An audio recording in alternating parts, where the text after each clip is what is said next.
Hello everybody, do you want to know why soap, sanitizer, and warm water work against the COVID-19 and other viruses? I thought this was a little bit interesting.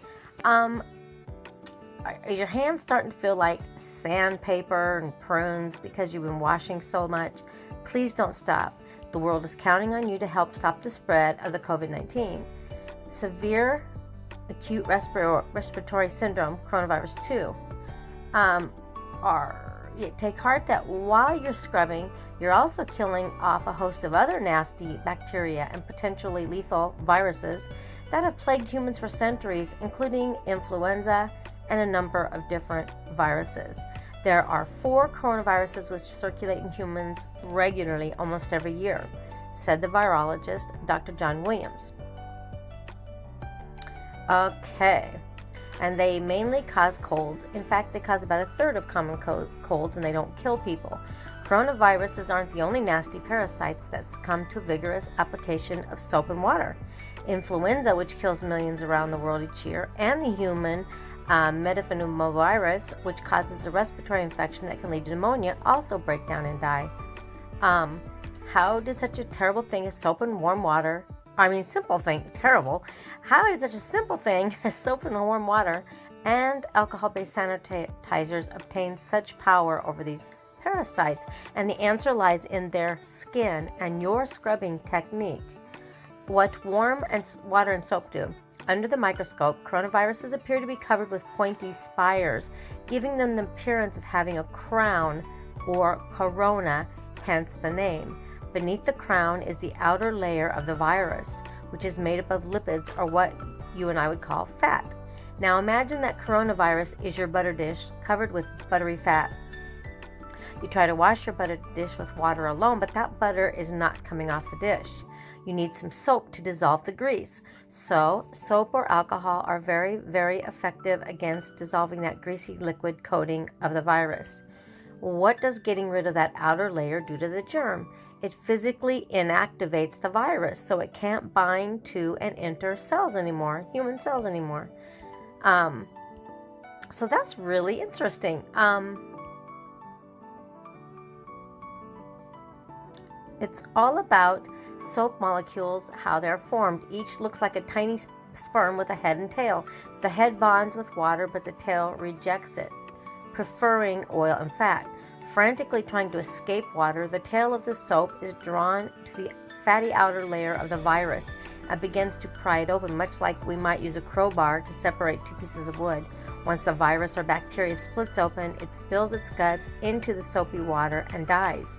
Water and scrubbing with your hands are important to this process because the combination creates more soap bubbles, which disrupt the chemical bonds that allow bacteria, viruses, and other germs to stick to surfaces. You want to scrub to build up bubbles and scrub some more, getting into every crack and crevice of your hands and fingers, including under your fingernails, guys, and the fingernail beds for 20 seconds. And as they say, it's like singing happy birthday twice. But if you're tired of that ditty, there are songs from every decade you can sing instead. Now, when you rinse your hands, all the germs that have been hurt, trapped, or killed by soap molecules are washed away. So all those bubbles and foam literally pick germs up and wash them down the drain. You often hear that the water you wash with should be warm, but why? Even hot water does not kill bacteria or viruses until you get to a temperature that would scald the skin. So cold water will work, but you have to make sure you work really vigorously to get a lather and get everything soapy and bubbly, says a chemist. You might have to sing happy birthday 3 times instead of 2. So warm water with the soap gets a much better lather, more bubbles. It's an indication that the soap is trying to encapsulate the dirt and the bacteria and the viruses in them. Now, what alcohol-based sanitizers do? Alcohol-based sanitizers can be as effective as soap if they're used properly. They need to have at least 60% alcohol in them. It's the alcohol that's the virus killer. Just putting a little dollop in the palm of your hand and wiping quickly is not good enough.